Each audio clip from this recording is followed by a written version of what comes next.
Salut la brigade, salut les entrepreneurs. En cette période très difficile liée au coronavirus, je tiens tout d'abord à apporter tout mon soutien aux entrepreneurs, chefs d'entreprise, micro-entrepreneurs, freelance, indépendants et évidemment à tout le monde de manière globale.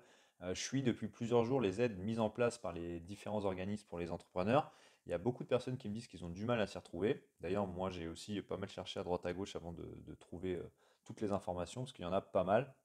Donc je vous fais cette vidéo pour essayer de vous donner un maximum de ces informations pour que vous ayez toutes les possibilités possibles pour vous faire aider. Donc contrairement d'habitude, je ne vais pas me filmer, mais je fais seulement un audio. L'idée c'était que cette vidéo elle sorte le plus vite possible pour aider le plus vite possible. Donc je fais cette vidéo, on est le 17 mars, voilà, il est 14 heures même pour tout vous dire. Donc je vous donne toutes les infos que j'ai actuellement. Je vous mets dans la description toutes mes sources. Allez voir ces sources, renseignez-vous davantage selon votre situation, n'hésitez pas. Et surtout, renseignez-vous aussi parce qu'entre la date de la sortie de ma vidéo et la date à laquelle vous allez regarder la vidéo, il y aura sûrement de nouvelles mesures d'aide qui vont être mises en place. Donc je vais parler un peu du général au début et après j'irai parler un peu plus des aides pour les indépendants, micro-entrepreneurs en fin de vidéo. Donc les aides de manière générale, vous pouvez demander un report des échéances fiscales et sociales et des remises d'impôts aux administrations et services concernés. Il y a un maintien de l'emploi dans les entreprises par le dispositif de chômage partiel simplifié et renforcé. Donc ça, si vous avez des salariés, ça peut vous être utile de regarder de ce côté-là. Au niveau de l'administration fiscale, il y a un report sans pénalité évidemment du règlement des prochaines échéances d'impôts directs, donc tout ce qui est à compte d'impôt sur les sociétés, taxes sur les salaires.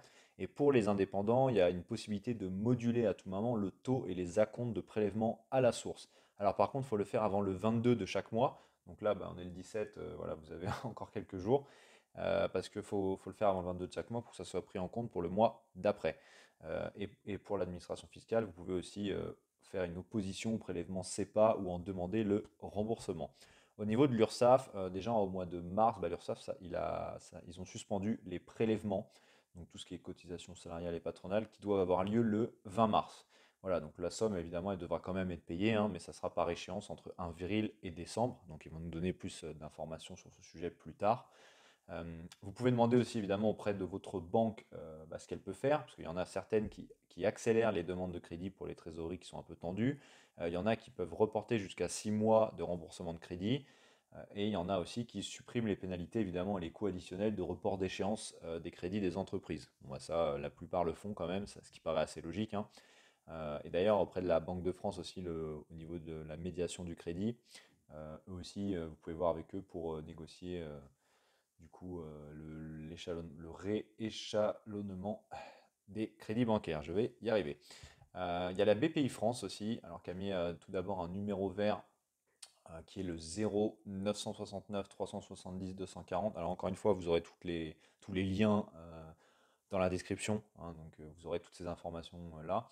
Donc ce numéro, c'est pour faciliter l'accès à l'information et vous réorienter.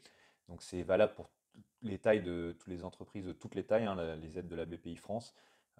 Auprès de votre banque, ils peuvent garantir auprès de votre banque à hauteur de 90% si vous faites un prêt de 3 à 7 ans et ils garantissent aussi auprès de votre banque à hauteur de 90 euros votre découvert.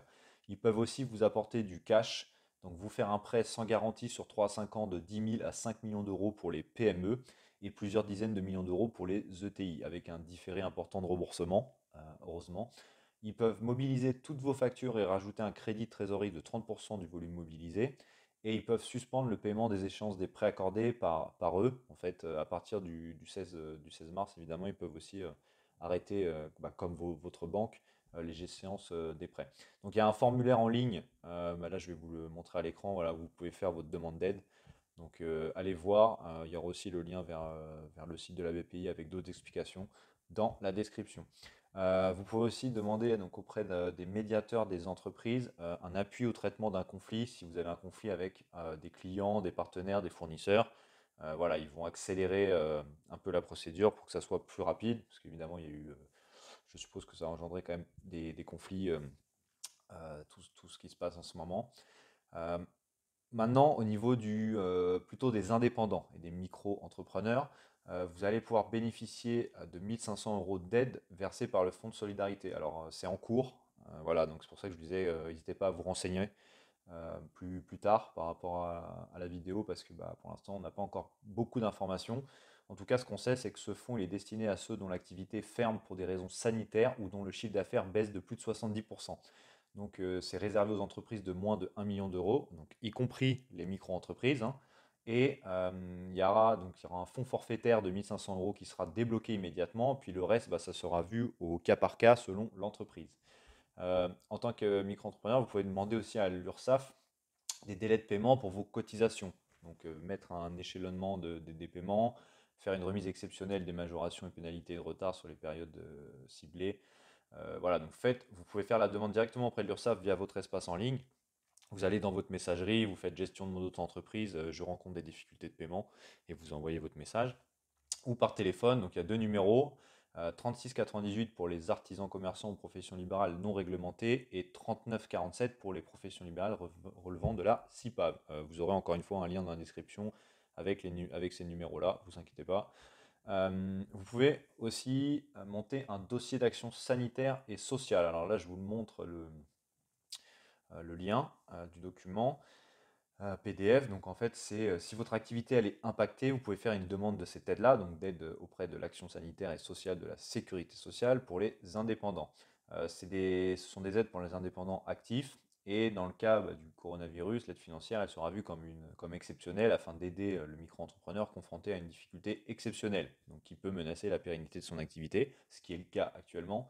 Donc pour remplir ce dossier, il faudra apporter un maximum de documents à l'appui, voilà, donc des mails d'annulation de clients, des bons de commande, ce que vous faites comme activité, en gros tous les documents qui prouvent que vous perdez des commandes et que votre activité elle est réellement impactée. Voilà, bon après je sais que ce document-là, il faut l'envoyer, il me semble, par la poste, donc en espérant que ça fonctionne toujours. Voilà, c'est un peu le point négatif, donc peut-être qu'ils vont mettre un service en ligne, je ne sais pas. Voilà, en tout cas, vous pouvez faire cette demande-là. Vous pouvez aussi faire une déclaration d'arrêt de travail sur le site de la sécurité sociale. Donc sur le site, si vous allez sur déclare.amelie.fr, donc je vous le mets à l'écran. Si vous devez garder des enfants de moins de 16 ans ou des enfants en situation de handicap, donc en tant que micro-entrepreneur, vous pouvez le faire comme un salarié. Donc après, la technique, c'est voilà, de rentrer toutes vos informations sur ce formulaire-là. Et puis, et dire évidemment dans ce formulaire-là que l'employé, enfin l'employeur c'est vous-même, voilà, donc vous êtes vous-même employé pour faire ça. Donc c'est pas très compliqué, mais en tout cas vous pouvez le faire.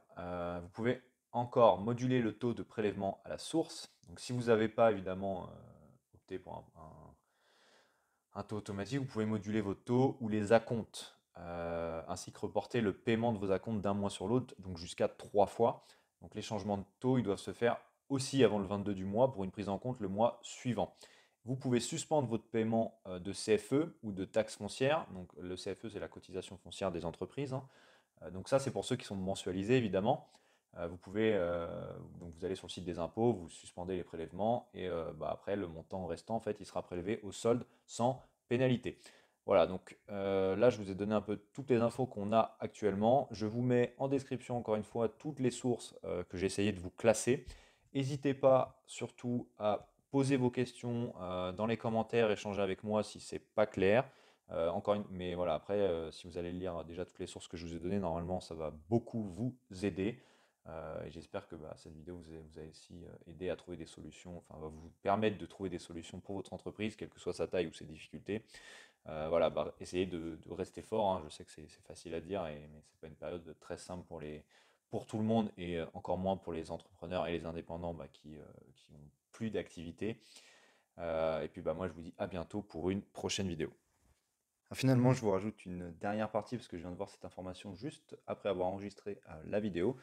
Comme vous voyez à l'écran, pour les auto-entrepreneurs, donc l'échéance de février qui est exigible au 31 mars, elle peut être enregistrée ou modifiée à 0. Donc si vous l'avez déjà fait, vous modifiez, vous mettez à 0. Ça vous permettra de ne pas être prélevé donc, fin mars pour l'échéance de février. Voilà, donc ça, n'hésitez pas à aller le faire, ça vous permettra de garder un peu de sous de côté pour tenir plus longtemps. Voilà.